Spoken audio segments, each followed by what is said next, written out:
Hey guys, this is the Daily Geek Harry and you are watching the Daily Geek channel. आज का जो video है वो Bluetooth portable speaker से related एक बड़े दिक्कत के बारे में है जो कि ज़्यादातर पोर्टेबल ब्लूटूथ स्पीकर्स में आती है, जो बैटरी से चलते हैं और USB चार्जिंग सपोर्ट करते हैं।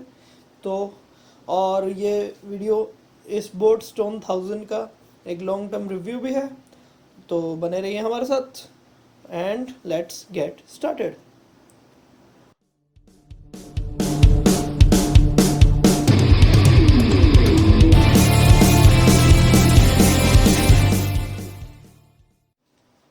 तो जैसा कि आप में से कुछ लोगों को पता हो या फिर जो भी ब्लूटूथ स्पीकर्स यूज़ करते हैं उनको थोड़ा आइडिया होगा कि इस तरह के portable Bluetooth speakers USB charging के साथ आते हैं, जिसमें एक USB चार्जिंग पोर्ट होता है ऑन द बैक साइड, जैसे कि आप इसमें देख पाएंगे अभी। तो जैसे कि आप यहाँ देख सकते हैं, ये एक पोर्टेबल चार्जिंग पावर प्लग के लिए है।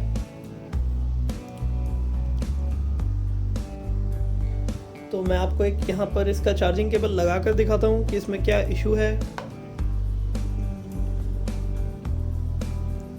तो जैसे कि आप देख सकते हैं, ये केबल थोड़ा सा टिल्टेड है, मुड़ा हुआ है एक तरफ। और सबसे बड़ा जो इशू हमारे साथ है अभी पोर्टेबल स्पीकर्स के लिए वो यही है कि ये जो चार्जिंग पोर्ट होता है इसका, ये बहुत वीक बनाया जाता है। पता नहीं कंपनी ऐसा क्यों करती है, और ये प्रॉब्लम मैंने बहुत अलग अलग ब्रांड्स में भी देखा है। अगर आप ये सोच रहे हैं कि ये सिर्फ चीप स्पीकर्स में, सस्ते स्पीकर्स में हो रहा है, तो ऐसा नहीं है। मैंने ब्लूटूथ स्पीकर्स देखे हैं JBL के, सोनी के, और ये बोट को आप देख ही रहे हैं। और भी कंपनीज के स्पीकर ऐसे ही आते हैं। आई डोंट नो कंपनीज ऐसा जानबूझ कर करती हैं या फिर ये बहुत वल्नरेबल पार्ट है,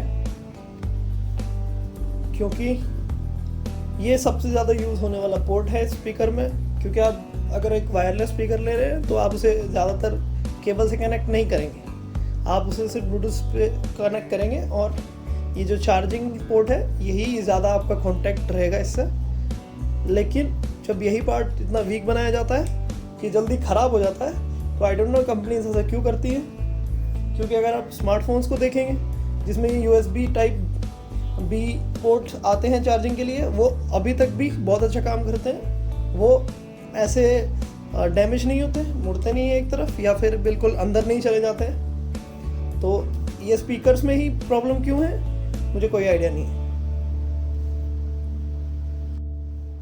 और इसके अलावा अगर आपके स्पीकर में कोई भी इशू आता है, जैसे कि कोई प्रॉब्लम है, अगर कोई साउंड का इशू है या कोई बटन आपका ठीक से काम नहीं कर रहा है, और साथ ही अगर आपका ये जो पावर प्लग है ये थोड़ा सा टिल्टेड है या इसमें कुछ इशू आप जैसे आप देख पा रहे थे, अगर ऐसा कोई इशू है तो कंपनीज इसको रिपेयर करने से या रिप्लेस करने से भी मना कर देते हैं, बिकॉज वो कंसिडर करते हैं कि ये एक फिज़िकल डैमेज है, तो आपको इस पे वारंटी नहीं मिल सकती। तो ये भी एक बहुत बड़ी दिक्कत है। और अब एक प्रॉब्लम हमारे साथ ये है कि जब कंपनीज क्लेम करती हैं 1 साल की वारंटी, 2 साल की वारंटी, लेकिन आपके एक वीक पार्ट की वजह से आपकी वारंटी वॉइड हो जाती है। तो अब इसमें कस्टमर को एक तरह से चीट किया जा रहा है, मे बी ताकि आप नया स्पीकर खरीदें या फिर इस पे रिपेयरिंग पे खर्चा दें। I don't know, may be उनका कोई हिडन एजेंडा है, या फिर मे बी ये इस इशू को सॉल्व नहीं कर पा रहे हैं इतने सालों से। लेकिन ये प्रॉब्लम बहुत पुरानी हो चुकी है और आई थिंक कंपनीज को इस पर काम करना चाहिए, बिकॉज ये बहुत फ्रस्ट्रेटिंग है टू बी ऑनेस्ट। तो अब बात करते हैं बोट स्टोन 1000 के रिव्यू के बारे में, लॉन्ग टर्म रिव्यू। मैं इसको करीब 1 साल से यूज़ कर रहा हूँ और लास्ट ईयर 10 अक्टूबर को मुझे ये स्पीकर डिलीवर हुआ था। तो अब मैं आपको इसके बारे में अपना ऑनेस्ट ओपिनियन देना चाहूँगा। सो अब आप सोच रहे होंगे कि ये प्रॉब्लम जो मैंने अभी बताई इसके चार्जिंग पोर्ट से लेकर, वो कैसे सामने आई मेरे। हुआ कुछ ऐसा कि ये एक स्टीरियो ब्लूटूथ स्पीकर है, तो इसमें लेफ़्ट वाले चैनल और राइट वाला चैनल और एक पीछे सबवूफर है।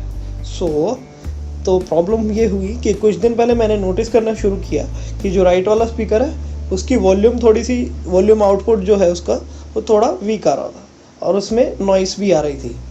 तो मैंने इसको अलग अलग ऑडियोज़ पे चेक किया तो वो प्रॉब्लम कंसिस्टेंट थी। तो मुझे लगा इसमें कुछ प्रॉब्लम है, तो मुझे इसे सर्विस सेंटर ले जाना चाहिए, क्योंकि इसकी सिर्फ 1 साल की वारंटी थी और वो भी जल्दी ही एक्सपायर होने वाली है।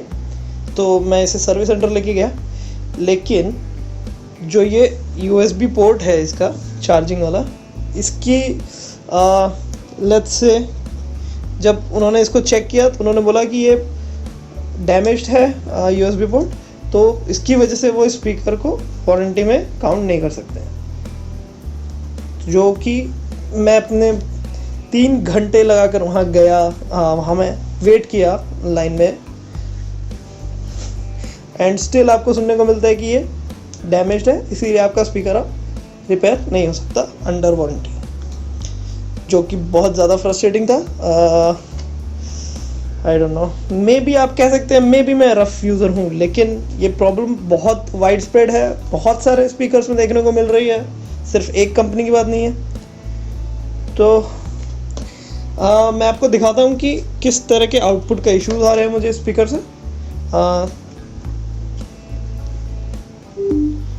ओके, तो अभी आप शायद सुन पाएँ। यहाँ पर एक 2.1 स्पीकर सिस्टम का टेस्ट करते हैं हम, और लेफ्ट और राइट में आपको कैसी आवाज़ आती है देखते हैं। एंड हियर वी गो।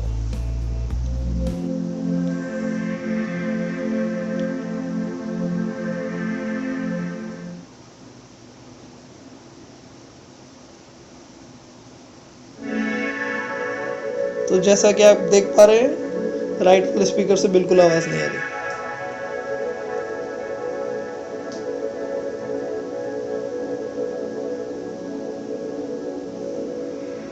और वो बिल्कुल ख़राब हो चुका है,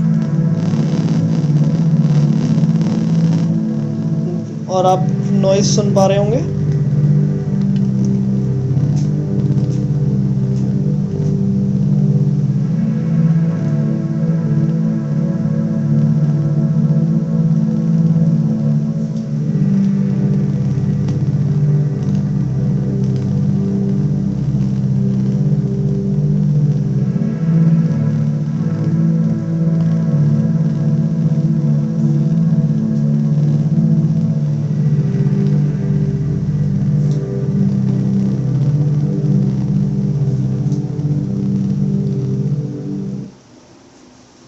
तो जैसा कि आपने देखा, ये 1 साल के अंदर ही ख़राब हो गया है स्पीकर।